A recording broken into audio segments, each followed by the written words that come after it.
መንፈስ ቅዱስ በቤተ ክርስቲያን ምን የማያደርገው ነገር አለ? ሰው የማይሰማው ቋንቋ ነው መንፈስ ቅዱስ ያወረደው። ሴጣን እንኳን ይሰማዋል። ይሄ ልምምድ ብለው ልሳን ብለው የሚጮሁት ሴጣን እንኳን አፍረ። መንፈስ ቅዱስ ትንቢት አናገረ። መንፈስ ቅዱስ ወንጌል አሰበከ። መንፈስ ቅዱስ መጽሐፍ አጻፈ። መንፈስ ቅዱስ አስተማረ። መንፈስ ቅዱስ በጥምቀታችን ጊዜ ከውሃና ከመንፈስ ቅዱስ የተወለድን ሆነ። መንፈስ ቅዱስ መስዋዕቱን አከበረልን። በስመ አብ ወወልድ ወመንፈስ ቅዱስ አሃዱ አምላክ አሜን። እጅግ የተከበራችሁ በሕይወትም በእውቀትም የከበራችሁ ከኋላዬ የተቀመጣችሁ አበው ካህናት፣ ሊቃውንተ ቤተ ክርስቲያን፣ መዘምራን፣ ሌሊቱን በድካም ያደራችሁ አባቶቻችን ማህሌታውያን፣ የአምደ ሃይማኖት ሰንበት ትምህርት ቤት የ37ኛ ዓመት ምስረታ በዓላችሁን የምታከብሩ ወጣት የቤተ ክርስቲያን ልጆች፣ የዚህ ጉባኤ አስተባባሪዎች፣ ከሰላም በር የመጣችሁ ኦርቶዶክሳውያን በልዑል እግዚአብሔር ስም እንደምን አደራችሁ? አሜን። እኔ በልጅነት ለመታዘዝ እንጂ ቅድም እንዳልኩት በሕይወትም በእውቀትም በጸጋም እጅግ የከበሩ ከኋላዬ እንዳሉ በማወቅ የእነሱን ጸሎት የእናንተን ደጅ ጥናት እግዚአብሔር ቀጥሮ በጎ ነገር እንደሚያደርግ በመተማመን የእግዚአብሔርን ቃል እንማራለን። ይልቁንም እግዚአብሔርን ደስ ስላሰኙት ስለ አባቶቻችን ስለ እናቶቻችን ብሎ በመካከላችን ተገኝቶ እንዲያስተምረን ቅዱስ ፈቃዱ ይሆንልን። ማታ እግዚአብሔር ቢፈቅድ ብንኖር እናንተም ብትመጡ እኛንም ቢያበረታን ሰፋ ያለ ትምህርት እንማራለን። መምህራችን መምህር ስንታየው አሉ፣ ሌሎችም ሊቃውንት ይመጣሉ፣ እንማራለን።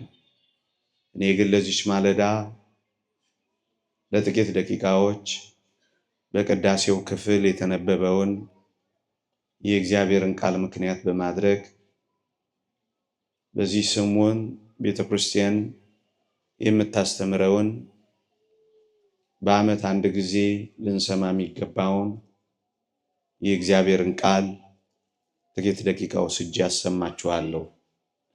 የሚረባንን የሚጠቅመንን የሚያስተምረን አምላክ ሰምተን እንድንጠቀም እንድንጸናና እንድንጽናና እግዚአብሔር ይርዳን።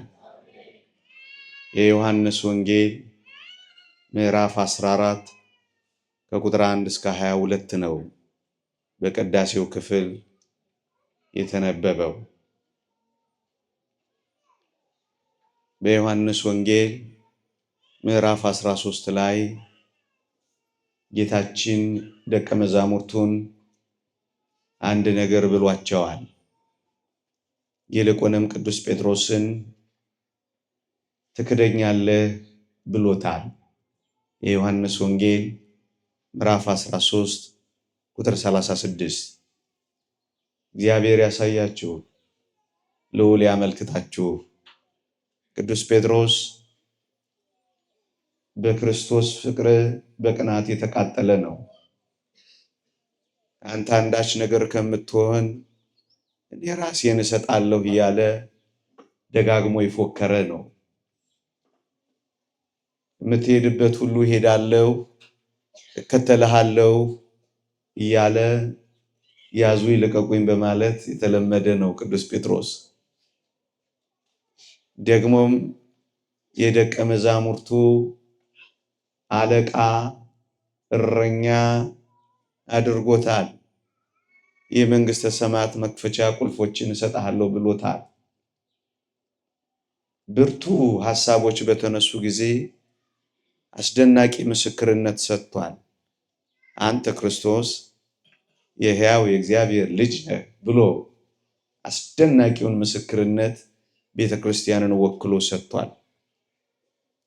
በዚህ ምስክርነቱ የተነሳ ቤተክርስቲያንንም ወክሎ ሽልማት ተቀብሏል። የመንግስተ ሰማያት መክፈቻ ቁልፎች ሰጥሃለሁ ብሎታል። እንዲህ ያለውን ሰው ነው እንግዲህ ትክደኛለህ ያለው። ምን ያህል ሊፈሩ እንደሚችሉ አስቡት። ቅዱስ ጴጥሮስ ይህን ያህል ምስክርነት ከሰጠ፣ ይህን ያህል ከጌታችን ጋር ከተጣበቀ፣ ይህን ያህል እሞታታለሁ እንጂ ካንተ አልለይም እያለ ፎክሮ ሲያበቃ ትክደኛለህ ከተባለ የኛ መጨረሻማ ምን ሊሆን ነው ብለው ልባቸው ታወከ። ከዚያ ነው ታሪኩ የሚጀምረው። ደነገጡ፣ ፊታቸውም ልባቸውም ተለዋወጠ። ያን ጊዜ ነው ጌታችን ዓይናቸውን አየው፣ ፊታቸውን ተመለከተው፣ የልባቸውን መደንገጥ አየና የዮሐንስ ወንጌል ምዕራፍ 14 ቁጥር 1 ሲጀምር ልባቸው አይታወክ ብሎ ነው የጀመረው። ወገኖቼ እንግዲህ እንደ ቅዱስ ጴጥሮስ እኛም ልንክደው ነውን? በቃ ልንጠፋ ነውን? በቃ ልንበተን ነውን? ብለው ነበር የታወኩት። እና ጌታችን ምን ሊውጠን ነው ብለው ለተጨነቁት ለነሱ ልባቸው እንዳይታወክ እንዳይደነግጡ ይህንን ቃል መንገር ጀመረ። እዩ የተስፋውን በር በፊታቸው እንዴት እንደከፈተላቸው ተመልከቱ። ደግሞም በምድራዊ መንግስት መስርቶ ይኖራል መስሏቸው አሁን በጣም ደንግጠዋል። ልያዝ ነው ሲላቸው በጣም ታወቀዋል። እዩ የምድራዊው መንግስት መስርቶ ይኖራል የሚሉት ተስፋ ስለተገረደሰባቸው የሰማዩን ተስፋ ሊያሳያቸው ይገባል። የሰማያዊውን የተስፋ በር ሊከፍትላቸው ይገባል። ስለዚህ ምን ይላቸዋል? በሶስት ነገር ሊያጽናናቸው ወዷል። አንደኛ በእኔ እመኑ በአባቴም እመኑ ብሎ እንዳይደነግጡ እንዳይታወኩ መፍትሄው እምነት እንደሆነ መጀመሪያ በአባቴ እመኑ በእኔም ደግሞ እመኑ ማለትን ይጀምራል። ወገኖቼ የሚያምን ሰው አይታወክም። የሚያምን ሰው አይደነግጥም። የሚያምን ሰው ተራሮች ወደ ባህር ልብ ቢገቡ እንኳን ልቤ አይፈራም ነው የሚለው። ወገኖቼ ለዚህ ነው ወደ እምነት ሐሳባቸውን ከፍ ያደረገው። እመኑብኝ ነው የሚላቸው። ልብ በሉ፣ በአባቴ እመኑ ብቻ አይደለም ያለው፣ በእኔም ደግሞ እመኑ ነው ያለው። ይሄ የኢየሱስ ክርስቶስን የባህሪ አምላክነት እግዚአብሔርነት ነው የሚያሳየው እምነትን። ሁለተኛ ደግሞ ተስፋቸውን የሚነግራቸው እሄዳለሁ እኔም ከሄድኩ በኋላ እናንተ ደግሞ ትከተሉኛላችሁ ስፍራም አዘጋጅላችኋለሁ እያለ ከትንሣኤያችን በኋላ ስለሚኖረን መኖሪያ ትናንት ማታ ስለተማርነው በደንብ አድርጎ ይገልጽላቸው ጀመረ። በአባቴ ቤት እኮ ብዙ መኖሪያ አለ እያለ ሁለተኛውን መጽናኛ ይነግራቸዋል። እዩ ቅዱስ ጴጥሮስን ምን ብሎት ነበር? ዮሐንስ ወንጌል ምዕራፍ 13 ቁጥር 36 ላይ አሁን አትከተለኝም አለው። ልሞት ስያዝ ትጠፋለህ፣ ትተኸኝ ትሄዳለህ ካለው በኋላ ግን ትከተለኛለህ አለው። በሞት ትመስለኛለህ አለው። በኦፒየም አደባባይ ቅዱስ ጴጥሮስን አንተ እንኳን ትረፍልን ብለው በኔሮን ቄሳር ዘመነ መንግስት ቅዱስ ጴጥሮስን ቀስ አድርገው አሾልከው ቅዱስ ጴጥሮስ እየተራመደ በኦፒየም አደባባይ ከሮም ሊወጣ ሲል የተወደደ መድኃኒታችን ኢየሱስ ክርስቶስ መስቀል ተሸክሞ ታየው። ደነገጠና ቆመ። ይሄ ጌታዬ አይደል እንዲያለና ጌታዬ ወዴት ትሄዳለህ አለው። አንተ የሸሸኸውን ሞት እኔ ዳግመኛ በሮም ልቀበለው ነው የምመለሰው አለው። ደነገጠና ቅዱስ ጴጥሮስ እንደገና ወደ ሮም ተመልሶ እንደ ጌታዬ ሳይሆን ቁልቁል ስቀሉኝ ብሎ ተሰቀለ። በኋላ ትከተለኛለህ ያለው ቃል ተፈጸመ። በኋላ ትከተለኛለህ ሲል ጌታችን ሐዋርያት ሰምተውት ጴጥሮስ ብቻ ነው እንደሚሄደው? ጴጥሮስ ብቻ ነው እንደ ከሱ ጋር የሚኖረው ብለው ደግሞ ደንግጠው ነበር። አሁን ምን ይላቸዋል? እኔም እሄዳለሁ፣ ስፍራ አዘጋጅላችኋለሁ፣ እናንተንም ወስዳችኋለሁ ብሎ ለቅዱስ ጴጥሮስ ብቻ ሳይሆን ስፍራ የተዘጋጀው ለሁሉም ደግሞም ለሁላችንም እንደሆነ ሁለተኛ አጽናናቸው። ሶስተኛና እኔ ዛሬ ጥቂት የማተኩርበት ሌላ የመጽናኛ መፍትሄ ደግሞ ሰጣቸው፣ አስተማራቸው። እሱ ምንድን ነው? ቁጥር 17 ላይ ሌላ አጽናኝ ሰጣችኋለሁ አላቸው። እንደ ሙት ልጆች አልተዋችሁ፣ የሚያጽናናችሁ፣ የሚያጸናችሁ፣ የሚያስተምራችሁ፣ የሚሰነግላችሁ፣ ኃይል የሚሆናችሁ ሌላ አጽናኝ መንፈስ ቅዱስን ሰጣችኋለሁ አላቸው። ሶስት መፍትሄ። እመኑ፣ እኔ ወደሚሄድበት ትሄዳላችሁ፣ ስፍራ አዘጋጅላችኋለሁ፣ አይዟችሁ፣ የምድራዊው መንግስትን ቢፈራርስባችሁ እኔ ለዚህ አይደለም የመጣሁት ሰማያዊ መንግስት አላችሁ ካላቸው በኋላ መንፈስ ቅዱስን እልክላችኋለሁ አላቸው። እኔ 20 ደቂቃ ቢበዛ 25 ደቂቃ ወስጄ ስለዚህ አጽናኝ ጥቂት ሐሳቦችን፣ ኦርቶዶክሳዊ ትምህርቶችን አቀርባለሁ። የሌሊት የማህሌቱ ዝማሬ፣ የሰሞኑ ትምህርት ስለ እግዚአብሔር መንፈስ ቅዱስ ነው ቤተክርስቲያን የምታስተምረው። ማን ነው ይሄ አጽናኝ እልክላችኋለሁ ያለው? አንደኛ ሁላችሁም ትምህርት ስለሆነ ቀስ ብላችሁ እንድትሰሙኝ በትህትና ጠይቃችኋለሁ። ሰዓት እንዳልወስድባችሁ፣ ብርድ ላይ ስለተቀመጣችሁ ብዙ ሰዓት ስለቆየን ፈጠን ፈጠን ብዬ አሰማችኋለሁ። እግዚአብሔር ከሁላችንም ጋር ይሁን። እስካሁን ያቀረብኩት የወንጌሉን መግቢያና የዚህን ነገር መነገር ምክንያት ለማብራራት ነው። በጣም ጥልቅ ትምህርቶች ይሰጣሉ። እኔ ጊዜ ስለሌለኝ እዚች ነገር ላይ ብቻ አተኩራለሁ። መንፈስ ቅዱስ ሌላ አጽናኝ የተባለው ማን ነው? አንደኛ መንፈስ ቅዱስ በኦርቶዶክሳዊት ቤተክርስቲያን አስተምህሮ እግዚአብሔር ነው፣ ወይም እግዚአብሔር ተብሎ የሚጠራ ነው። ማስረጃ ጥቂት ማስረጃዎችም ነው የምሰጣችሁ። ታስታውሱ ከሆነ ንጉሥ ዖዝያን በሞተበት ዘመን እግዚአብሔርን ከፍ ባለ ዙፋን ላይ አየሁት ይላል ነቢዩ ኢሳያስ። ትንቢተ ኢሳያስ ምዕራፍ 6 ከቁጥር 1 ጀምሮ ተመልከቱት። ንጉሥ ዖዝያን የማይገባውን በቤተ መቅደስ ገብቶ ዕጣን ካላጠንኩ መስዋዕት ካልሰዋሁ በማለቱ ምክንያት በለምጽ ተመትቶ ነበር፣ የእግዚአብሔርን መቅደስ ተደፋፍሮ። ነቢዩ ኢሳያስ ዝም ብሎት ነበር ሳይገስጸው። ከዚያም ንጉሥ ዖዝያን በሞተበት ዓመት እግዚአብሔርን ከፍ ባለ ዙፋን ላይ አየሁት አለ ኢሳያስ። ንጉሱ አንተ የፈራኸው፣ ንጉሱ አንተ ያልገሰስከው፣ ንጉሱ አንተ ያልመከርከው፣ ንጉሱ አንተ ያፈርከው፣ ንጉሱ አንተ የፈራኸው ሞተ፣ እኔ ግን ይሄው አለሁ ብሎ ዙፋኑን በሰማይ አሳየው። ወገኖቼ ጨካኞች ያልፋሉ፣ ኃያላን ያልፋሉ፣ ነገስታት ያልፋሉ፣ የዚህ ዓለም ክብራቸውን ሁሉ ያጣሉ። የማይጠፋ ክብር፣ የማይጠፋ ዝና፣ የማይፈርስ ዙፋን፣ የማያረጅ መንግስት የአምላካችን የእግዚአብሔር ብቻ ነው። እሱ ለዘላለም በዙፋኑ ኖሮ የሚከብር ነው። ትላንትም ዛሬም ለእስከ ዘላለምም ያው የሚሆን ነው። የኃያላን ነገስታት የአረመኔዎችን መቃብር በመካከላችን አለ። አጥንታቸውም አብቅቷል፣ ደግሞም ካፈር ተቀላቅሏል።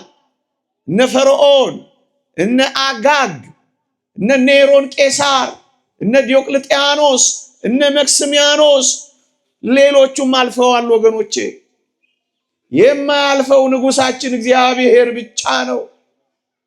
ዙፋኑን የሚነቀንቀው የሌለ፣ መፈንቅለ መንግስት የማይደረግበት፣ ባለ ዙፋን፣ ሁሉን የሚያስረጅ የማያረጅ፣ ሁሉን የሚለውጥ የማይለወጥ፣ ሁሉን የሚያስቀር የማይቀር የእግዚአብሔር ዙፋን ብቻ ነው። ወገኖቼ ነቢዩ ኢሳይያስ የፈራው ንጉሥ ሲያልፍ አስፈሪውን ዙፋን አሳየው። እናም ነቢዩ ኢሳይያስ እንዲህ ብሎ ጮኸ፣ ወዮ ዓይኖቼ ሰራዊት ጌታ እግዚአብሔርን አይተዋልና ወዮ ብሎ ማልቀስ ጀመረ። ያን ጊዜ እግዚአብሔር የተገለጠለት እግዚአብሔር ራራለት። ከሱራፌል መላእክት አንዱ ሱራፊ እየበረረ መጣ። በጉጠት ፍም ወስዶ ከንፈሮቹን ነካለት፣ ርኩሰቱን አጠፋለት ይላል እግዚአብሔር ቃል። ምን ሆነ መሰላችሁ? ከዛ እግዚአብሔር እንዲህ አለው፣ ከሱራፌል ካህናት በሰማይ ሲዘምሩ እንዲህ ይሉ ነበር ይላል፣ ቅዱስ ቅዱስ ቅዱስ የሰራዊት ጌታ እግዚአብሔር፣ ምድር ሁሉ በክብሩ ተሞልታለች። ከጮኻዊውም ድምፅ የተነሳ መሰረቱ ይናወጥ ነበር ይላል። ማህሌት፣ የሰማዩ ማህሌት፣ ልክ እንደ ኦርቶዶክሳዊት ቤተክርስቲያን ያለ ማህሌት፣ ቅዱስ ቅዱስ ቅዱስ እያሉ እንደሚያመሰግኑት እዚያም ያለው ምስጋና ይሄ ነው። አልባሌ ዝላይ የሌለው ምስጋና፣ ተመስጦ ያለው ምስጋና፣ ሁል ጊዜ እንደ ጎርፍ የሚወርድ ምስጋና፣ መውደቅ መነሳት የሌለበት ምስጋና፣ የጸጥታ ጎርፍ፣ የዝማሬ ጎርፍ። ስርዓተ ሰማይ ተሰራ በስርዓተ ምድር፣ ስርዓተ ምድር ተሰራ በስርዓተ ሰማይ። በምድር ያለው ስርዓት በሰማዩ አንጻር ተሰራ እንደተባለው ቅዱስ ቅዱስ ቅዱስ አለና እግዚአብሔር እንዲህ አለኝ ይላል ነቢዩ ኢሳይያስ። ሂድ እግዚአብሔር እንዲህ አለኝ ነው የሚለው። ምዕመናን ሂድ፣ መስማትን ትሰማላችሁ አታድምጡ፣ ማየትን ታያላችሁ አታስተውሉ። ሂድ የዚህን ህዝብ ልብ አጨልም፣ ጆሮአቸውንም አደንቁር አለኝ ይላል። ማን አለው? እግዚአብሔር አለኝ ይላል። አንብቡት፣ ትንቢተ ኢሳይያስ ምዕራፍ 6ን አንብቡት። እግዚአብሔር ይሄን አለኝ ይላል። በሞቴ እኔ የምፈልገው ቃል ምን ይመስላችኋል? እግዚአብሔር ማየትን ታያላችሁ አታስተውሉ፣ መስማትን ትሰማላችሁ አታደምጡ፣ የዚህን ህዝብ ልብ አጨልም፣ ጆሮአቸውንም አደንቁር አለኝ የሚለው እግዚአብሔር ነው። ይሄን ያለው እግዚአብሔር ማን ይመስላችኋል? ቅዱስ ጳውሎስ የዚህን የነቢዩን የኢሳይያስ ትንቢት ይተረጉማል። የሐዋርያት ሥራ ምዕራፍ 28 ከቁጥር 25 እስከ 27 እንዲህ ይላል። የነቢዩን የኢሳይያስን ቃል ነው የሚተረጉመው ንዑድ ክቡር የሚሆን ሐዋርያ ጳውሎስ። ምን ይላል መሰላችሁ? እርስ በርሳቸው ባልተስማሙ ጊዜ ጳውሎስ አንዲት ቃል ከተናገረ በኋላ እንዲህ አለ፣ መንፈስ ቅዱስ በነቢዩ ኢሳይያስ ለአባቶቻችን ወደዚህ ህዝብ ሂድና መስማትን ትሰማላችሁና አታስተውሉም፣ ማየትንም ታያላችሁ አትመለከቱም፣ በዓይናቸው እንዳያዩ በጆሮአቸውም እንዳይሰሙ በልባቸውም እንዳስተውሉ ተመልሰውም እንዳልፈውሳቸው የዚህን ህዝብ ልብ ደንድኗል፣ ጆሮአቸውም ደንቁሯል፣ ዓይናቸውንም ጨፍኗል በላቸው ሲል መልካም ተናገረ ይላል። መንፈስ ቅዱስ። አያችሁ፣ በነቢዩ በኢሳይያስ እግዚአብሔር ተብሎ የተነገረው ማን መሆኑን ሲተረጉም ቅዱስ ጳውሎስ መንፈስ ቅዱስ ነው ያለው። አያችሁ፣ መንፈስ ቅዱስ እግዚአብሔር እንደሚባል አወቃችሁ። ለዚህ ነው ኦርቶዶክሳዊት ቤተክርስቲያን መንፈስ ቅዱስን እግዚአብሔር ነው የምትለው። የእግዚአብሔር የሆነ ኃይል፣ አንዳንዶች እንደሚሉት የእግዚአብሔር የሆነ ስራ መስሪያ መሳሪያ አይደለም። እና ማን ነው መንፈስ ቅዱስ? እግዚአብሔር ተብሎ ተጠርቷል። አንደኛው ማስረጃ። ሁለተኛ በሐዋርያት ሥራ ምዕራፍ 5 ላይ ቅዱሳን ሐዋርያት ጌታችን ካረገ በኋላ ኑሯቸውን አንድ አድርገው ነበረ። የሚበሉትም የሚጠጡትም የሚኖሩትም በአንድነት ነበረ። አንድም ልብ፣ አንድም ቃል፣ አንድም መንፈስ ነበራቸው ይላል መጽሐፍ ቅዱሳችን። በአንድነት ነበር ኑሯቸው። ይህንን ያዩ ሐናንያና ሰጲራ የሚባሉ ባልና ሚስቶች ለምን ከሐዋርያት ማህበር ተደምረን ለምን አንኖርም አሉላችሁና ንብረታቸውን ይሸጡላችሁና ንብረታቸውን የሸጡበትን ሙሉውን ዋጋ ሐዋርያት ጋር አምጥተው ማስቀመጥ ሲገባቸው ደበቅ አድርገው ሰርቀው ይሄው ሸጠን ንብረታችንን አመጣን አሉት ሊቀ ሐዋርያቱን ቅዱስ ጴጥሮስ። ቅዱስ ጴጥሮስ አያቸውና ምን አለ መሰላችሁ? በጣም አስደናቂ ቃል የሐዋርያት ሥራ ምዕራፍ 5 ከቁጥር 3-4 ሐናንያ ሆይ ሰርቀው እንዳመጡ ቅዱስ ጴጥሮስ አውቋል። ምን አለው መሰላችሁ? ሐናንያ ሆይ መንፈስ ቅዱስን ታታልል ዘንድ ሰይጣን በልብህ እንዴት መላ? በሞቴ ስሙኝ። ሐናንያ ሆይ መንፈስ ቅዱስን ታታልል ዘንድ ሰይጣን በልብህ እንዴት መላ? ይህን ነገር በልብህ ስለምን አሰብክ? ሳትሸጠው ያንተ አልነበረም? እግዚአብሔርን እንጂ ሰውን አልዋሸህም አለው። በሞቴ በደንብ አስተውሉ። አስቀድሞ ሐናንያ ሆይ መንፈስ ቅዱስን ታታልል ዘንድ ሰይጣን ለምን በልብህ ሞላ ካለው በኋላ ዝቅ አለና እግዚአብሔርን እንጂ ሰውን አልዋሸህም አለው። መንፈስ ቅዱስን መዋሸት እግዚአብሔርን መዋሸት ነው። ለምን?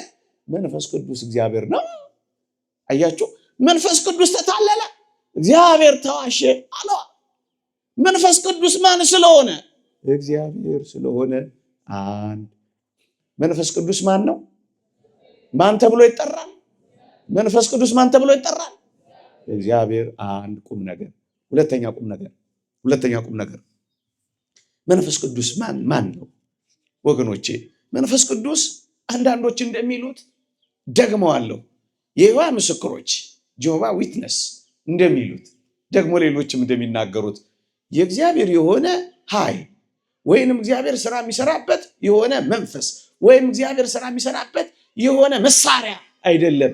እና ማን ነው ካላችሁኝ፣ መንፈስ ቅዱስ ፈጣሪ ነው።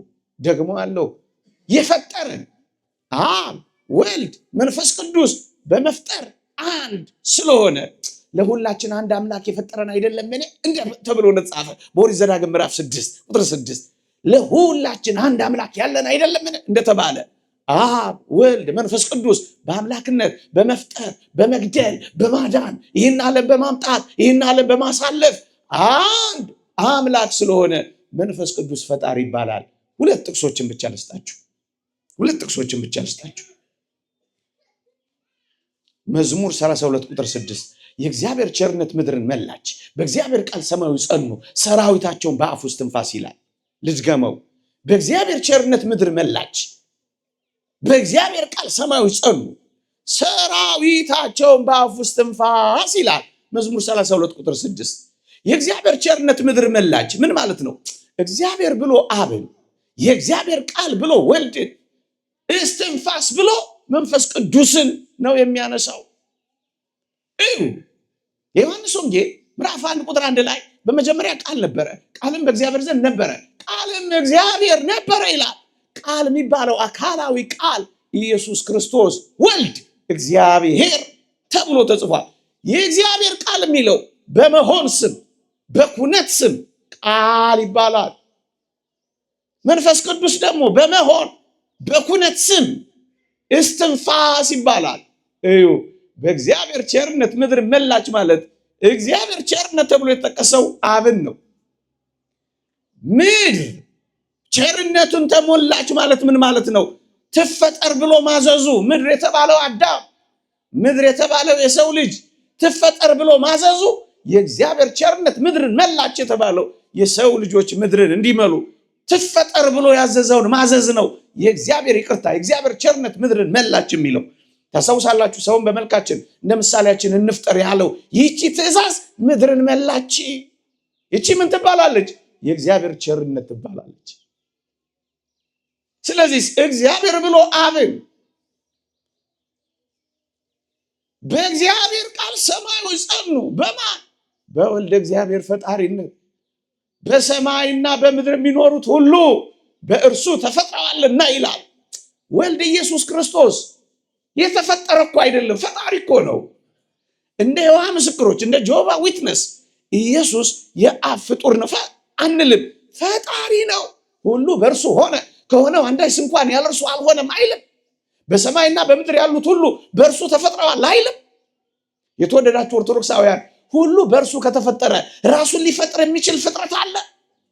ሁሉ የሚለው ምንድን ነው? በሰማይና በምድር ያሉት የተፈጠሩት ሁሉ በእርሱ የተፈጠሩ አይደለም። ታዲያስ እሱ እንዴት አድርጎ ነው ፍጡር ሊሆን የሚችለው? ለዚህ ነው በእግዚአብሔር ቃል ሰማዩ ጸኑ። በማን? በወልደ እግዚአብሔር። ቃል ወልድ ኢየሱስ ክርስቶስ በመጀመሪያው ቃል ነበር፣ ቃልም በእግዚአብሔር ዘንድ ነበር፣ ቃልም እግዚአብሔር ነው ካለ ቃልም ሥጋ ሰው የሆነው ያ አካላዊ ቃል ነው። ዓለምን የፈጠረ ቃል ሰማያት በእግዚአብሔር ቃል እንደተዘጋጁ እናውቃለን ይላል ቅዱስ ጳውሎስ ዕብራውያን መልእክት ምዕራፍ 3 ላይ በእግዚአብሔር ቃል። የትኛው ቃል? አካላዊ ቃል ኢየሱስ ክርስቶስ።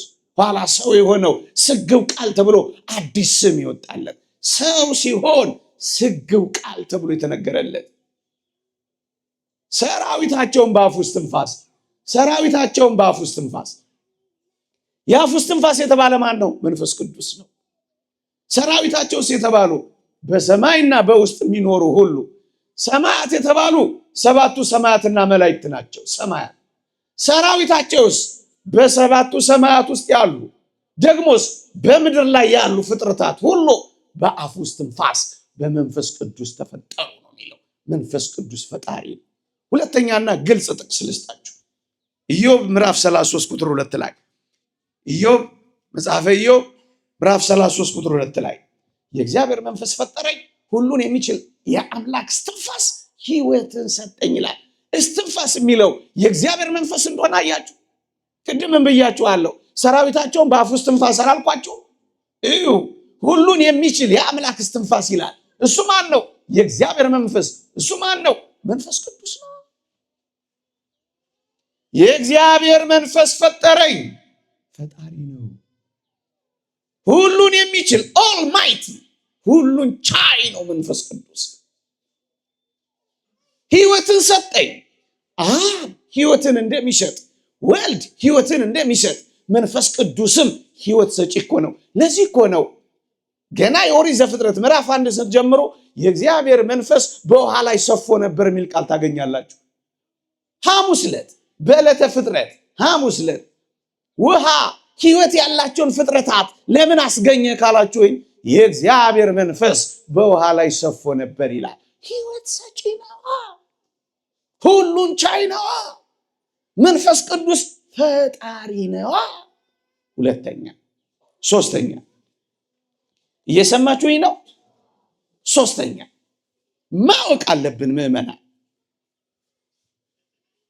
በጅምላ ተንጋግተን ሳይሆን ኦርቶዶክሳዊት ቤተክርስቲያን የምትለውን የምታምነውን በቅጡ መረዳት መቻል አለብን። በግምት ማንኖር፣ በእውቀት የተራቀቁ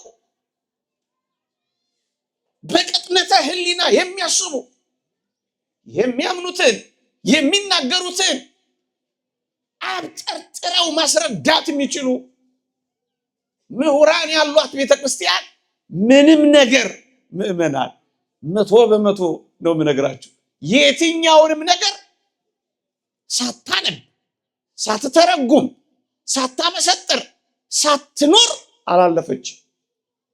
እንደ እንግዳ ደራሽ፣ እንደ ወንዝ ፈሳሽ፣ እንደ ወፍ ዘራሽ ድንገት አይደለች።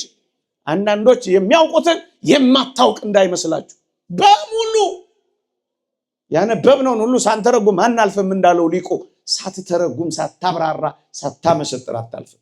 ሶስተኛ እኔ የምፈልገው ነጥብ ስሙ ለማለት ነው የምላችሁ። መንፈስ ቅዱስ የሆነ ኃይል፣ መንፈስ ቅዱስ የሆነ ዝርው ብትን፣ መንፈስ ቅዱስ የሆነ መሳሪያ አይደለም። እና ምንድን ነው? እኔ ባይ የሆነ አካላዊ ነው፣ ፐርሰን ነው። አካል እንዳለው ወልድ አካል እንዳለው መንፈስ ቅዱስም አካላዊ ነው። ለአብ ፍጹም መልክ ፍጹም ገጽ ፍጹም አካል እንዳለው፣ ለወልድ ፍጹም ገጽ ፍጹም መልክ ፍጹም አካል እንዳለው ለመንፈስ ቅዱስም ፍጹም አካላዊ ነው። ወገኖቼ አካል ያለው ነው። እኔ ባይ እርሱ ተብሎ የተጠራ ነው መንፈስ ቅዱስ። ወገኖቼ አካላዊ ነው። አካላዊ እዩ። አብ ወልድ መንፈስ ቅዱስ በመለኮት በመግዛት በማዳን በመግደል በመፍጠር አንድ፣ ይህን በመሳሰለው አንድ፣ በስም በአካል አካል በሚሰራው ስራ በአካላዊ ግን ሶስት፣ በስም አብ ወልድ መንፈስ ቅዱስ፣ በአካል አሁን እንዳልኳችሁ ለአብም ለወልድም ለመንፈስ ቅዱስም የየራሳቸው እኔ ባይ የሆነ አካል ያላቸው አካላውያን ናቸው። አካል የሚሰራው ስራ አብ ወልድን ይወልዳል፣ መንፈስ ቅዱስን ያሰርጻል። ወልድ ይወለዳል፣ መንፈስ ቅዱስ ይሰርጻል፣ ይወጣል። አካላዊ ግብር የሚባለው ይሄ ነው። በአምላካዊ ግብር አንድ ናቸው። በመፍጠር በማዳን በመግደል ይህን ዓለም በማሳለፍ አንድ ናቸው። መንፈስ ቅዱስን ነው ትኩረቴ። አካላዊ ነው፣ እኔ ባይ ነው በሞቴ። አሁን ደግሞ ከይሖዋ ምስክሮች ከጆባ ዊትነስ ትንሽ ፈቀቅ እንበልና ሰባልዮሳውያን ወይም ኦንሊ ጂሰስ የሚባሉትን ትንሽ ሸረፍ አድርገን መተናቸው እንለፍ።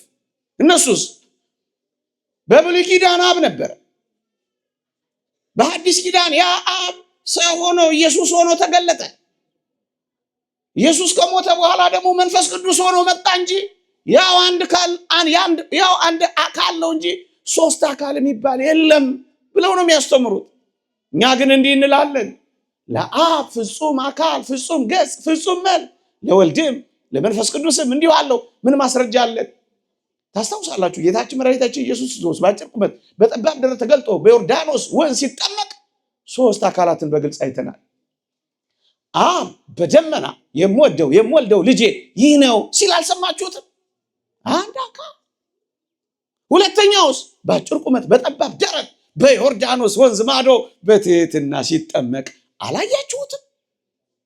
ሶስተኛውስ የሉቃስ ወንጌል ምዕራፍ 3 ቁጥር 22ን ተመልከቱ። መንፈስ ቅዱስ በአካለ ርግብ ወረደ ይላል። ሶስተኛ አካል። ዝም ብለን የምንናገር ዓለምን ዝም ብለን የምንሞግት እንዳይመስላችሁ፣ ብርቱ ማስረጃ ያለን ኦርቶዶክሳውያን ነን እኛ። አንደኛ ማስረጃችን ሶስቱም በተመሳሳይ ሁኔታ በተመሳሳይ ቦታ ሶስቱን አካል አላየን። ታዲያ ቀድሞ አብ ነበር፣ ኋላ ወልድ ሆነ፣ ከዛ መንፈስ ቅዱስ ሆነ እያል አንድ አካል ብቻ እንዳለ የምንናገር አይደለንም። መንፈስ ቅዱስ አካል በአካለ ርግብ ወረደ ነው የሚለው። አንድ በሞቴ አንዲት ቃል ግን ሸረፍ አድርጌ ላሳያችሁ እናለፍ። በፍጥረት ጊዜ ታስታውሳላችሁ? ምንድን ነው የሚለው? በፍጥረት ጊዜ ሰውን በመልካችን እንደ ምሳሌያችን እንፍጠር አይደለም የሚለው። በመልኬ እኮ አይደለም የሚለው። ሥላሴ በአካል አንድ ብቻ ቢሆን ኖሮ በመልኬ ነበር እንጂ ማለት የነበረበት በመልካችን ይላል። በመልክ ከአንድ በላይ ከሆነ በአካል ከአንድ በላይ መሆኑን አትገነዘቡ? መልካችን ነው የሚለው። ሰውን ይኸውላችሁ፣ መልክ እኮ የአካል ክፍል ነው ወገኖቼ። መልክ ይኸውላችሁ፣ አካል ሲኖር ነው መልክ የሚኖረው። አካል ከሌለኝ እኮ መልክ አይኖረኝም። ጥቁር ቀይ የሚባል መልክ አይኖረኝም። በመልካችን ማለት ምን ማለት ነው? በአካል ይኸውላችሁ፣ ሰውን በመልካችን እንደ ምሳሌያችን እንፍጠር። በመፍጠር አንድ የሆኑ በአካል ግን ከአንድ በላይ የሆኑ መልካችን የሚል ቃል አይታያችሁ? ለዚህ እኮ ነው በአካል ለየብቻ ለአብም ለወልድም ለመንፈስ ቅዱስም ፍጹም ገጽ፣ ፍጹም መልክ፣ ፍጹም አካል የምትለው ቤተክርስቲያን። ለዚህ ነው። ሁለተኛ በጣም ግልጽ ትምህርት ደግሞ ልስጣችሁ። እየሰማችሁ ነው? ልቀጥል? ከብዷችኋል? ምን በወጣችሁ? እንዴት ይከብዳችኋል እናንተ የተማራችሁ? አንድ እግዚአብሔር ቃል ላስታውሳችሁ። ይህንን በደንብ ለፌ ማርያም ክዋኔሁ ለወልድ የሚሉት ትምህርት ደግሞ አለላችሁ። እንደ ፎጢኖስ የሚባሉ ከሃዲያን ደግሞ ኢየሱስ አካል ይዞ የተገለጠው ከማርያም ከተወለደ በኋላ እንጂ ኢየሱስ ከማርያም ከተወለደ በፊት አካል የሌለው ነበረ። ለፌ ማርያም ክዋኔሁ ለወልድ በአካል ህልው ሆኖ የተገለጠው አካልን ገንዘብ ያደረገው ከማርያም ሲወለድ ነው። ከዛ በፊት ግን አካል አልነበረውም ይላሉ። ይሄን የሚያፈርስ ድንጋይ ሊቃውንት ትምህርት ላሰማችሁ። ቅዱስ ጳውሎስ እንዲህ ይላል፣ በሞቴ ስሙኝ። የፊልጵስዩስ መልእክት ምዕራፍ 2ን ሲያስተምር ስለ ትህትና ኢየሱስ ክርስቶስን አርአያና አብነት አድርጎ ሲያስተምር እንዲህ አድርጎ አመጣው። ምን ይላል መሰላችሁ? እርሱም ይላል ስለ ክርስቶስ ሲናገር፣ በሞቴ ስሙኝ፣ በጣም አስደናቂ ቃል ነው። እርሱም ይላል ማን? ኢየሱስ ክርስቶስ በእግዚአብሔር መልክ ሲኖር ሳለ በማመልክ በእግዚአብሔር መልክ ሲኖር ሳለ ከእግዚአብሔር ጋር መተካከልን መቀማት እንደሚገባ ነገር ሳይቆጥር ራሱን አዋረደ፣ የባሪያውን መልክ ይዞ በሰው ምሳሌ ሆኖ ተገለጠ ይላል። በሞቴ ደግሜ ልበለው የምጠይቃችሁ ነገር ስላለ ስሙኝ። በእግዚአብሔር መልክ ሲኖር ሳለ በማመልክ ከእግዚአብሔር ጋር መተካከልን መቀማት እንደሚገባ ነገር አልቆጠረም ይላል። መለስበታለሁ። ሶስተኛ ምን ይላል? በሰው ምሳሌ ተገኝቶ የባሪያውን መልክ ያዘ ይላል። መጀመሪያ የማንን መልክ? ከዛስ የባሪያውን መልክ። እስኪ ልጠይቃችሁ፣ የባሪያውን መልክ ያዘ ማለት ምን ማለት ነው? እንደው ይጨበጨብላቸው ይገባል። እነዚህ በእውነት እንደው ባጭር ቃል የባሪያውን መልክ ያዘ ማለት ሰው ሆነ ማለት ነው። እውነት ሐሰት? የባሪያውን መልክ ያዘ ማለት ሰው ሆነ ማለት ከሆነ በእግዚአብሔር መልክ ሲኖር ነበር ማለት ምን ማለት ነው? እግዚአብሔር ነበረ፣ እግዚአብሔር ነው። ግልጽ እኮ ነው። በዚህ ትምህርት የይሖዋ ምስክሮች ጆባ ዊትነሶች አሁን ያልኳችሁ እነ ፎጢኖስ ይመታሉ። በምን በሚለው በእግዚአብሔር መልክ። ይኸውላችሁ የባሪያውን መልክ ያዘ ማለት ሰው ሆነ ከሆነ በእግዚአብሔር መልክ ሲኖር ካለ ማለት እግዚአብሔር እያለ። ጮኩባችሁ እንዴ? በጉልበት ነው ማሳምናችሁ? ግን ገብቷችኋል? ለዚህ እኮ ነው ኢየሱስ ክርስቶስ ይኸውላችሁ ከማርያም ከተወለደ በኋላ አይደለም ህልውና አካል ከህልውና ተገናዝቦ መኖር የጀመረው ኢየሱስ ክርስቶስ ከማርያም ከተወለደ በማመልክ ሲኖር ሳለ እግዚአብሔር ሆኖ ሳለ እግዚአብሔርነት ገንዘቡ ሆኖ ሳለ ኋላም ኖሮ ኋላ አካል ያገኝ አይደለም በእግዚአብሔር መልክ ሲኖር ሳለ። አንድ እቺን ትይዙና ሁለተኛውና አስደናቂው ቃል እኔ የምፈልገው ነጥብ ደግሞ እንዲህ ይላል፣ ከእግዚአብሔር ጋር መተካከልን መቀማት እንደሚገባ ነገር ሳይቆጥር ራሱን አዋረደ፣ በሞቴ ስሙኝ። እርሱ ኢየሱስ ክርስቶስ ከእግዚአብሔር ጋር መተካከልን መቀማት ከአባቱ ከባህሪ አባቱ ከአብ ጋር እኩል መሆንን እቀማለሁ ሳይል መተካከልን እኮ ነው የሚለው። በሞቴ ስሙኝ። ከእግዚአብሔር ጋር መተካከልን መቀማት እንደሚገባ ነገር ሳይቆጥር ይላል። አሁን ስለ እኩልነት ነው የሚያወራው። መተካከል። እሺ ልጠይቃችሁ፣ አንድ አካል እኩል የሚሆንለት ሌላ አካል ከሌለው በቀር ስለ እኩልነት ማውራት ይቻላል? ለምሳሌ ከእግዚአብሔር ጋር መተካከልን መቀማት እንደሚገባ ነገር ሳይቆጥር ማለት እግዚአብሔር የሚባል ሌላ አካል አለ። አብን ነው እግዚአብሔር የሚለው በዚህ ምንባብ አካል አለ። እኩል የሚሆኑለት ሌላ አካል ከሌለ በቀር እኔ ብቻ ነኝ የገባኝ? እናንተም ገብቷችኋል? ገብቶናል ብላችሁ አጽናኑኝ። እንደው በሞቴ ባይገባችሁ እንኳን እኔ መግለጽ ስላልቻልኩ እንጂ ነፍሴ ገብቷታል። ግን ገብቷችኋል? እሰይ። ከእግዚአብሔር ጋር መተካከልን ካለ እኩልነት ካለ እኩል የሚሆኑለት ሌላ አካል አለ ማለት ነው የምላችሁ። ሰምታችሁኛል? ግልጽ ነው? ባይሆንም ግልጽ ነው እና ምናለ ስንቱን አብራርተን እንችለዋለን። በመልካችን ከእግዚአብሔር ጋር መተካከልን መቀማት እንደሚገባ ነገር ሳይቆጥር እኩል ከሆኑ እኩል የሚሆንለት ሌላ አካል አለ ማለት ነው። እየሰማችሁኝ ነው? እንዴት መከራዬ እንደተሟሟጥኩ እንጂ ለእናንተ ግን ያ አይገባም። በደንብ ገብቷቸዋል። ስለዚህ መንፈስ ቅዱስ አካላዊ አካል በአካል ከአንድ በላይ መሆናቸውን ለማስረዳት ነው ጥረት የማደርገው። ያ ግን በቂ ነው። ወልድ ይጠመቃል፣ መንፈስ ቅዱስ በአካለ ርግብ ይወርዳል፣ አብ በደመና ልጄ ነው ይላል። ሌላ ነገር ልንገራችሁና ወደ አራተኛው ነጥብ ሄጄ ትምህርቴን እጠቀልላለሁ። እየሰማችሁኝ ነው? ትምህርቴን እጠቀልላለሁ። 10 ደቂቃ ቢበዛ ከዚህ በኋላ ትምህርት ስለሆነ እዩ። ጌታ በወንጌል ማቴዎስ ወንጌል ምዕራፍ 28 ላይ እንዲህ ብሏል። በሞቴ ስሙ ሂዱ አሕዛብን ሁሉ እያጠመቃችሁ በአብ በወልድ በመንፈስ ቅዱስም እያጠመቃችኋቸው ደቀ መዛሙርቴ አድርጓቸው ይላል። በማን በአብ በወልድ የመንፈስ ቅዱስ ስም የተጠራው አካል ካላቸው ከአብና ከወልድ ጋር በመሆኑ እሱም አካላዊ መሆኑን ይመሰክራል። ምክንያቱም አካል ካላቸው ከአብ አካል አላቸው ከሚሉት ከወልድ ጋር አካል ካለው ከመንፈስ ቅዱስ ጋር አካላውያን ለየብቻቸው አካል ስላላቸው ነው በአብ በወልድ በመንፈስ ቅዱስ ስም አጥምቋቸው ያለው። አካል ካላቸው ጋር መጠራቱ አካላዊ እንደሆነ ማረጋገጫ ነው። 2 ሶስተኛ እንዲህ ይላል ጌታችን ከአብ ዘንድ አሁን የዮሐንስ ወንጌል ምዕራፍ 14 ቁጥር 17 ቅድም ሌላ አጽናኝ እርሱም መንፈስ ቅዱስን እልክላችኋለሁ። የዮሐንስ ወንጌል ምዕራፍ 16 ምዕራፍ 15 እነዚህ ነው የሚገልጸው። በተለይ ምዕራፍ 15 ቁጥር 26 ከአብ ዘንድ የምልክላችሁ እርሱም አጽናኝ ይላል። እርሱ ፐርሰን ነው፣ እኔ ባይ ነው። አጽናኝ የተባለ ነው። አጽናኝ የተባለ እርሱ የተባለ አካላዊ ስለሆነ ነው። አካላዊ ነው። ሶስተኛ አራተኛ ከካቶሊኮችም ከፕሮቴስታንቶች የምንለይበት አራተኛው ነጥብ ደግሞ ላንሳላችሁ።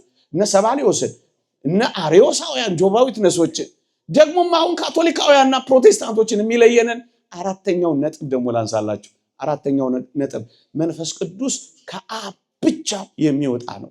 ከአብ ብቻ የሚሰርጽ ነው። ካቶሊኮችም ፕሮቴስታንቶችም መንፈስ ቅዱስ ከአብና ከወልድ ነው የሚሰርጸው የሚወጣው ብለው ያስተምራሉ።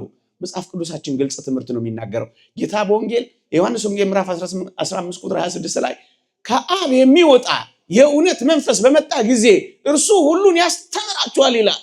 ከአብ የሚወጣ መውጣት መገኘት ለመንፈስ ቅዱስ ነው። መወለድ ለኢየሱስ ክርስቶስ ለወልድ ነው። አብ ወልድን ይወልዳል፣ መንፈስ ቅዱስን ያሰርጻል። በአካል ስም አስራጺ ደግሞስ ወላዲ ይባላል። መንፈስ ቅዱስ ይገኛል ወይም ይወጣል። ዘሰረጸ እምአብ ከአብ የወጣ የሚሉት ለዚህ ነው አባቶቻችን። እዩ ከአብ ብቻ የሚወጣ ከአብ የሚወጣ ነው። ፕሮቴስታንቶችም ተሐድሶም ይህን ትምህርት፣ ካቶሊኮችም ይህን ትምህርት ነው የሚያምኑት። ከአብና ከመንፈስ ቅዱስ ከአብና ከወልድ ነው የሚወጣው ይላሉ። መጽሐፍ ቅዱሳችን በግልጽ ጌታ ያለው ከአብ የሚወጣ የእውነት መንፈስ በመጣ ጊዜ ሁሉን ያስተምራቸዋል። እዩ እዚህ ላይ ግን አንድ ነገር እንዴ አብ ወልድን ከወለደ አብ መንፈስ ቅዱስን ካሰረጸ እንግዲያውስ አብ ፈጣሪ ወልድና መንፈስ ቅዱስ ፍጡር ነው ልትለን ነው? አይደለም። እዩ ከኔና ከእናንተ ልብ ቃልና እስትንፋስ ይወጣሉ። ቃልና እስትንፋስ የሚገኙት ከልብ ነው። ልብ ቃልንና እስትንፋስን ስላስገኘ ፈጣሪ ነው ልንል ነው? አይደለም። ልክ እንደዚህ ነው ለአብ ልብ መሆን፣ ለወልድ ቃል መሆን፣ ለመንፈስ ቅዱስ እስትንፋስ መሆን የክህነት ስም ሲዘረዘር ፈጣሪ አስገኝ መገኘት መውጣት እንጂ ፈጣሪ መሆነ ልብና ልብ ስላስገኘ ፈጣሪ አይባልም። ቃልና እስትንፋስም የተፈጠሩ እንደማይባል ሁሉ መንፈስ ቅዱስም ያልተወለደ ያልተፈጠረ ነው። ፈጣሪ ነው፣ የተገኘ ነው። አራተኛ አምስተኛና ጥቂት ነጥቦችን የማይበት አምስተኛ መንፈስ ቅዱስ በነገረ ድህነታችን በእኛ መዳን ምን ነበር ተሳትፎ የሚለውን ጥቂት ማብራሪያዎች ሰጥቼ በጣም መሰረታዊ ነገር ስለሆነ ትምህርቴን ጠቀልላለሁ። እግዚአብሔር ከሁላችንም ጋር ይሁን። እዩ በጣም አስደናቂ ነገር ልንገራችሁ። በጣም አስደናቂ የመንፈስ ቅዱስን ስራ ልንገራችሁ። እዩ ኦሪት ዘፍጥረት ምዕራፍ 3 ላይ ስትሄዱ እና ምዕራፍ 4 ላይ ስትሄዱ እንዲህ የሚል ቃል ታገኛላችሁ። ወደ ሕይወት ዛፍ የሚወስደው መንገድ ለመጠበቅ እግዚአብሔር በምትገለባበት ሰይፍና በኪሩቤል ወደ ሕይወት ዛፍ የሚወስደውን መንገድ አስጠበቀ የሚል ቃል ታገኛላችሁ። ደግሞ አለው ወደ ዕፀ ሕይወት ወደ ሕይወት ዛፍ የሚወስደውን መንገድ አስጠበቀ የሚል ቃል ታገኛላችሁ። በምንና በምን? በምትገለባበት ሰይፍና በኪሩቤል አስጠበቀ ይላል። ይሄ ዝም ብሎ የተጻፈ እንዳይመስላችሁ። ይልቁንም ምንድን ነው የሚያመለክተው ካላችሁ ዕፀ ሕይወት ወደ ተባለ ወደ ጌታችን ወደ መድኃኒታችን ወደ ኢየሱስ ክርስቶስ ዕፀ ሕይወት ወደ ተባለ ወደ ስጋውና ወደ ደሙ የምትወስደን አንዲት መንገድ ተጠብቃለች። በሞቴ ወደ ዕፀ ሕይወት የምትወስደው መንገድ ያለ ጥበቃ እንዳልተተወች ወደ ዕፀ ሕይወት ወደ ኢየሱስ ክርስቶስ የምትወስደው መንገድ ድንግል ማርያም ተጠብቃለች። እውነት ከምድር በቀለች፣ ጽድቅና ሰላም ተስማሙ ብሎ ዳዊት ዘምሯል። እውነት ኢየሱስ ክርስቶስ የበቀለባት ምድር ደግሞስ ዕፀ ሕይወት ኢየሱስ ክርስቶስን ያፈራች ገነት ቅድስት ድንግል ማርያም ወደ ኢየሱስ ክርስቶስ የምትወስደው መንገዳችን የተጠበቀች ናት። በማን? በምትገለባበት ሰይፍና በኪሩቤል እንዳይመስላችሁ። እና በማን ተጠበቀች? በመንፈስ ቅዱስ። ሳዊሮስ የተባለ ሊቅ መንፈስ ቅዱስ አቀባ እምክርሰማ መንፈስ ቅዱስማ ከእናቷ ማህፀን ጠብቋታል ይላል። መንፈስ ቅዱስ ከእናቷ ማህፀን ጠብቋታል። ወዴት? ወደ ዕፀ ሕይወት ወደ ኢየሱስ የሚወስደውን መንገድ። ድንግል ማርያም ከበደለኛው ከአዳም የተነሳ መተዳደፍ እንዳይኖርባት የአጋንንትን ስልጣን መቆራረጥ በሚችለው የመንፈስ ቅዱስ ስልጣን ከወላጆቿ አብራክ ስትከፈል ጠበቃት። የአዳም በደል መርገም እንዳይነካት መንፈስ ቅዱስ ከእናቷ ማህፀን አጥሮ ጠበቃት። ቅጥር ሆኖ ጠበቃት። መዳናችን የሚጀምረው ከዚህ ነው ወገኖ፣ በመጠበቅ ማን? መንፈስ ቅዱስ። ሁለተኛ እዩ፣ የተወደደች ቅድስት ድንግል ማርያም በሞቴ ስሙ፣ የተወደደች ቅድስት ድንግል ማርያም ለቅዱስ ዮሴፍ በጣቸች ጊዜ ቅዱስ ገብርኤል ሊያበስራት መጣ። አጠር ላድርገውና ታሪኩን ምን እንዳላት ታስታውሳላችሁ? ትወልጃለሽ ሲላት ቅዱስ ዮሴፍ እኮ አጠገቡ አለ። የተወደደች ቅድስት ድንግል ማርያም ምን ያለች ይመስላችኋል? ትወልጃለሽ ሲላት፣ እውነት እንነጋገር ከተባለ የድንግል ማርያም ለቅዱስ ዮሴፍ መታጨት፣ የቅዱስ ዮሴፍ ለድንግል ማርያም መታጨት ለስጋዊ ደማዊ ግብርና እንደሚሉት አንዳንዶች ልጅ ለመውለድ ደግሞም ተጋብቶ ለመኖር ቢሆን ስለ ቃሉ ይቅር ይበለኝና እንዲህ አይነት ሐሳብ ቢሆን ኖሮ ልጅ ትወልጃለሽ ሲላት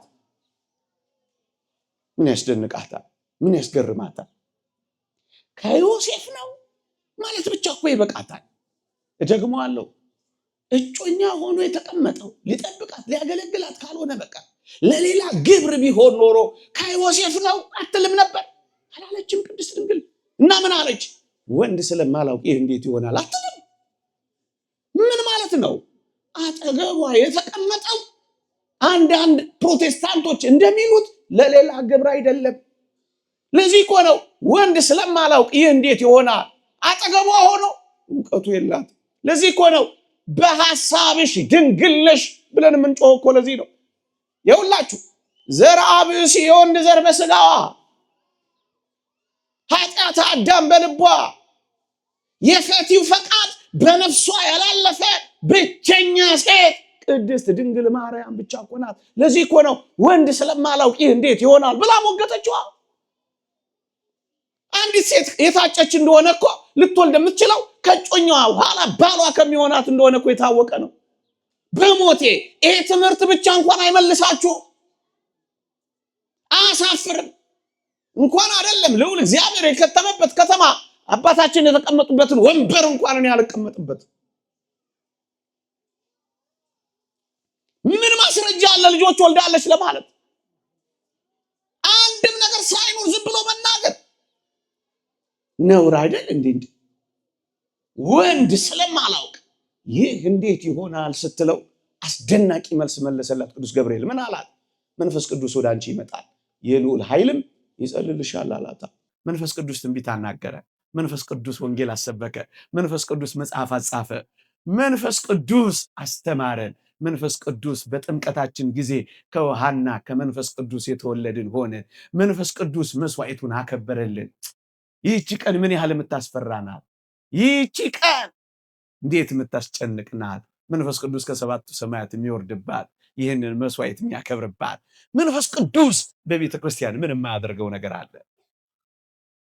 መንፈስ ቅዱስ የቤተ ክርስቲያን የህይወቷ ማዕከል ነው። የሚያጽናና፣ የሚያበረታን፣ በሰማዕትነት ጊዜ የሚያስጨክነን፣ ሁሉን እንድናውቅ የሚያስተምረን፣ ልቦናችንን ያነቃቃለን፣ ወደዚህ እንድንመጣ እንድንሰበሰብ የረዳን መንፈስ ቅዱስ ነው ወገኖች። እንዳንዳንድ ቦታ መቀለጃ እንዳደረጉት አይደለም ወገኖች። መንፈስ ቅዱስ አይታችሁ የለ አሁን እዚህ በሌላው ዓለም ስሊንግ ዊዝ ስፕሪት ይላሉ። በመንፈስ መገንደስ ይሉና ገንደስ ሲሉ አላያችኋቸው? አሁን እንደዚህ አይነት መንፈስ ቅዱስ ይገለጥ ቀለድ ይፌዝበታ። እንዲው የትኝ እስኪ ጥቀሱልኝ በመንፈስ ተገነደስን የሚል አለ? አሁን ሐዋርያት ሥራ አለ? አረፋ ደፈቃቸው፣ አንፈራገጣቸው፣ ሳር በሉ የሚል አለ አለ? እንደዚህ ወላይታ አረ የለም እንዴ! ተው እንጂ እና ጅሬ ከሌላ ቦታ ነው ያመጡት። እዛ አለ እኮ መንፈስ አለ አለ አለ አለ። እናውቀዋለን። እንደዚህ የለም እንደዚህ በካራቴ በጫማ ጥፊ አጋንንት ሲያው አለ።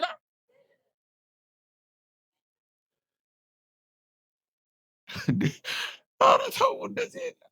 የለም የለም። ሲያልፉ ብቻ ጥላቸው ነካሲያ እቺ እንደዚህ እየመጡ እንደዚህ ሌላ ነው።